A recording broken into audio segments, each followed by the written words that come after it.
How's it going, PhonLab? It's a Root Junkie here, and in today's video we are going to be installing Docker on a Windows desktop. This is a Windows 11.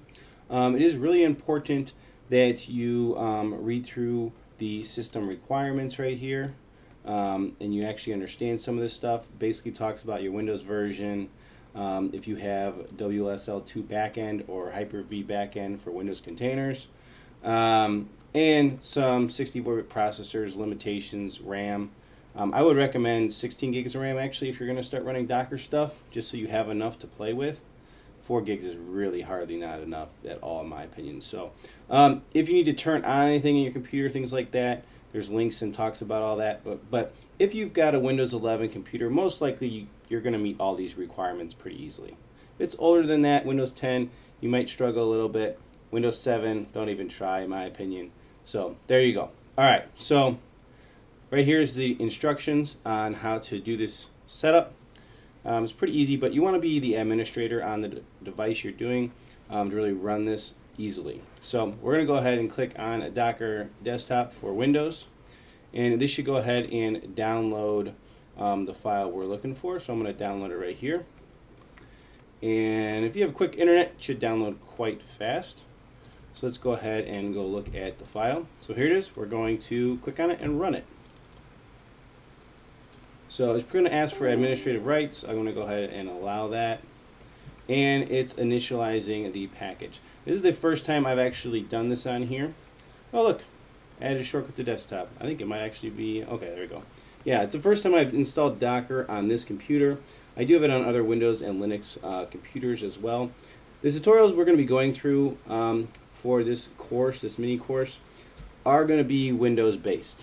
Okay, you can apply most of the same concepts to Linux, even Mac OS I think has Docker at this point, but we're going to specifically be focusing on Windows 11 install, and basically what this installs is the Docker desktop application. So we're going to let the install finish up here, and if we got any problems, we'll kind of go over those as we go. Alright, so the installation has completed, and it says we need to restart this computer. So we're going to go ahead and do that process, and we'll come back to it once it's restarted. Okay, the computer has rebooted. I'm going to go ahead and launch Docker, and here you go. This is Docker. You can sign into your account, and there's some other learning things you can do on here, but basically it is up and running. These little tabs on the side here will get populated as we add volumes and containers and builds and you know, all that kind of stuff. Okay. The other thing you probably want to do is come in here to settings. I like to use dark mode personally, but I want to make sure that yeah, okay, we got hints, we got all this, just kind of going through the settings really quick and making sure everything's good. You also should probably do this, start Docker desktop when you sign into your computer, and the reason you do that is so that in case you reboot, your Docker containers come back online as soon as your computer reboots. Okay, so I'm gonna go ahead and hit apply and restart. So it looks like it didn't even need to do much to do that, which is cool. So yeah, we're looking pretty good there. Yep, all this looks fine, and your engine down here you can see is running, and there's some things you can do there. Here's some RAM things that's happening right there if you want a little bit more detail, your version, and so on.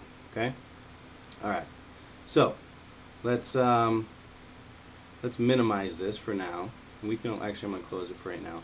We're going to come back to it, but we're going to open up PowerShell, and we're going to just make sure that the Docker CLI is functioning. So if you're going to type in Docker --help, okay, and if it comes up with something like this, right, that gives you all this context and everything, then your Docker CLI is working and you can access it from PowerShell.